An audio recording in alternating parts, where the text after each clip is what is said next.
Et comme prévu, la BCE a baissé, sans suspense, sans aucun suspense, ses taux hier de 25 points de base, une deuxième fois cette année, après celle du mois de juin, et la pause de juillet. Bonjour Xavier Hoche. Bonjour. Directeur général délégué de Groupama Asset Management. On sent la BCE, on la sent encore un peu vigilante. Moi je l'ai senti, peut-être pas vous, mais encore un petit peu vigilante sur l'inflation. Et pour le commun des mortels, on se dit c'est quand même un petit peu bizarre. On est à 2,2% d'inflation sur un an au mois d'août. On est proche de la cible, de l'objectif. On voit que la croissance se ramollit. Pourquoi est-ce qu'elle est encore un peu... ne baisse pas la garde pour faire la mauvaise blague, Christine, sur l'inflation, alors qu'on y est? On y est presque. On n'y est pas tout à fait. Alors, très souvent, on dit c'est le dernier kilomètre le plus dur. Hein, quand même. Ouais. Donc, dans beaucoup de métiers, c'est comme ça. Et dans le métier des banquiers centraux, c'est exactement la même chose. Donc, ils ont le problème aux États-Unis, ils ont le problème en Europe.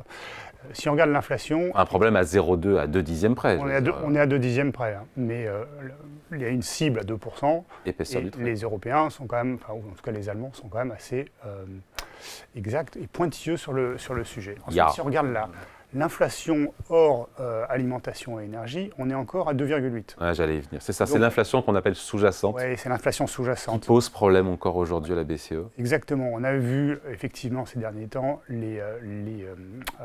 l'alimentation qui baissait fortement, l'énergie, enfin le pétrole en tout cas, qui baissait énormément.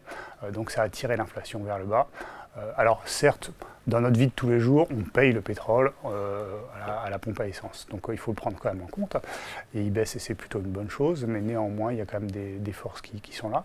Et puis l'inflation salariale n'a pas totalement disparu. Ouais, j'ai regardé les chiffres. Hein. Hausse des salaires continue. Alors ça se calme. Ça se calme. On est à 4,3% de hausse de salaire au deuxième trimestre contre 4,8% au premier.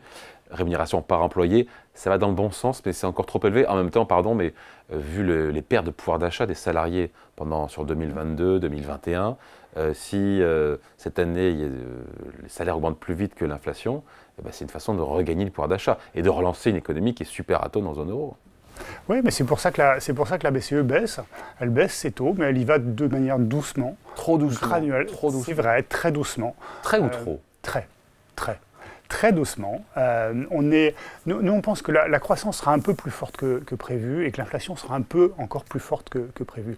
Tout le monde pense que l'inflation, ça y est, on n'en parle plus, elle va redescendre en dessous de 2. On a l'impression que l'effort structurel, c'est-à-dire il y a quand même la démographie fait que il y a, dans un monde où les gens plus âgés sont plus nombreux, et du coup ça crée un petit peu d'inflation. Les plus âgés sont plus vieux. Les plus âgés sont plus vieux, sont plus nombreux, et ça crée un peu d'inflation puisqu'il y a moins de personnes qui travaillent. On va rester autour de 2%. On va rester autour de 2%, mais on sera entre 2 et 3. La séquence de forte inflation qui a duré plus de 2 ans. Oui, vous avez raison. L'hyperinflation, c'est fini. On va rester entre 2 et 3. Néanmoins, entre 2 et 3, il faut juste monitorer la chose. Donc, ils le font de manière très graduelle. Ils ont répété data dependent. Donc, ils regardent les chiffres, les uns à la suite des autres. Voilà. Alors, est-ce qu'ils vont faire la prochaine baisse de taux en début d'année? Alors, on va en parler la prochaine, mais déjà sur celle-là, on se dit que même après cette deuxième baisse de taux, au vu de l'activité en zone euro, cette politique monétaire est quand même très restrictive pour une croissance qui est de moins de 1%. Oui, sauf que le mandat de la BCE, encore une fois, c'est l'inflation. Autant aux États-Unis, ils ont l'inflation et la croissance, donc ils ont les deux en ligne de mire. Autant en Europe, ils ont l'inflation, donc ils combattent l'inflation. Et l'inflation, elle est toujours au-dessus de la cible, donc c'est normal qu'ils soient encore un peu restrictifs. Mais c'est vrai, vous avez raison, au niveau de la croissance, c'est pas bien brillant. On était au dernier trimestre, on était à 0,6 sur la partie zone euro. En Allemagne, on est tombé en négatif, on était à moins 0,1. En France, on était légèrement positif. Enfin, voilà, ça casse pas trois pattes à un canard. Et clairement, on n'est pas du tout dans le même système que les États-Unis. Néanmoins, à partir du moment où votre... Mais pardon, je coupe, il faut admettre que la politique monétaire en zone euro est trop restrictive, encore une fois.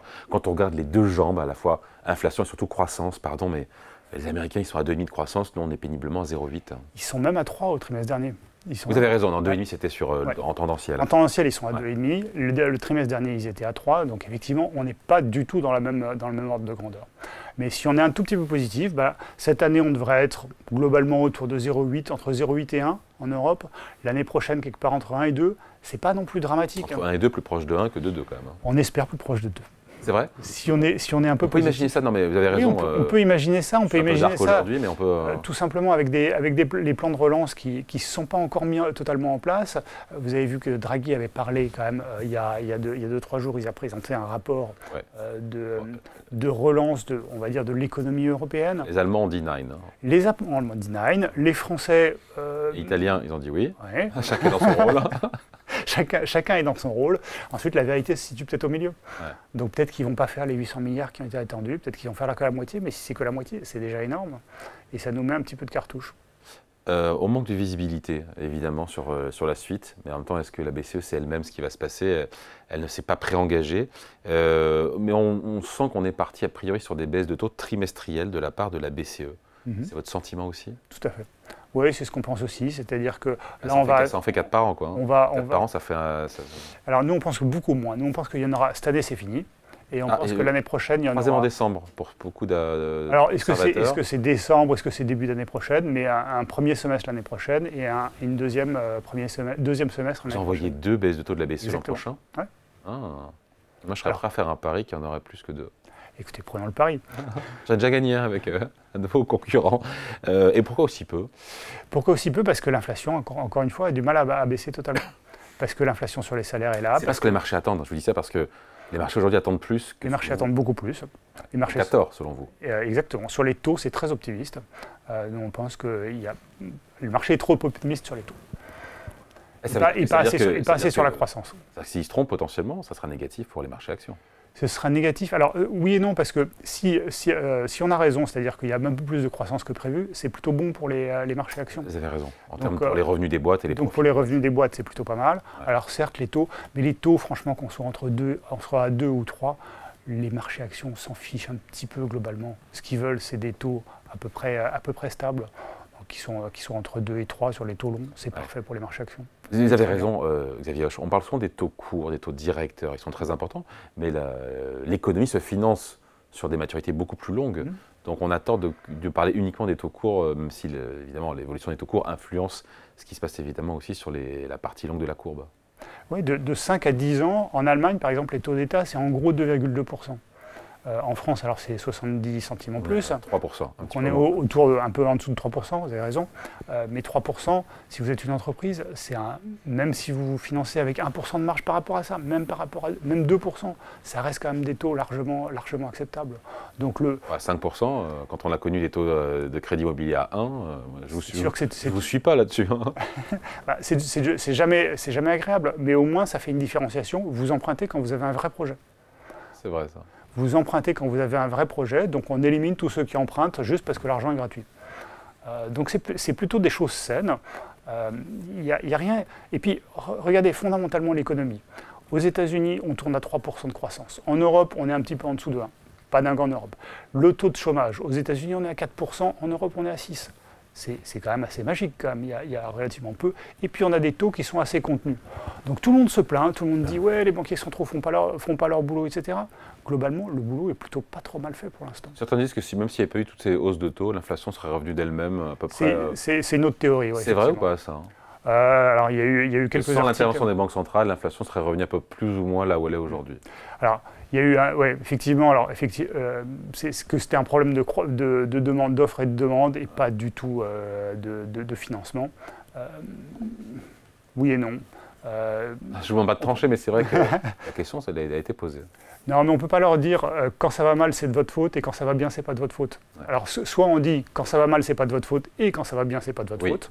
Vous ne servez à rien. Ouais. C'est une possibilité. Moi, je suis pas de cet avis-là, mais bon, c'est une possibilité. Mais on peut pas dire dans un sens, c'est pas de votre faute, et dans l'autre, c'est de votre faute. Enfin, faut être un peu logique quand même. Bon, donc pour vous, il n'y a pas d'erreur de politique monétaire. Et pas d'erreur. D'ailleurs, sur la BCE et sur la Fed aussi, Fed qui a tardé, c'est pas celui du jour, mais qui a tardé à dégainer ces hausses de taux, qui pourraient là aussi, alors la conjoncture est plus favorable évidemment, je préfère être du côté américain, mais qui a tardé et qui tarde aussi. C'est rare de voir la Fed dégainer après la BCE. Donc pour vous, il n'y a pas d'erreur de politique monétaire. Encore une fois, Il n'y a pas d'erreur.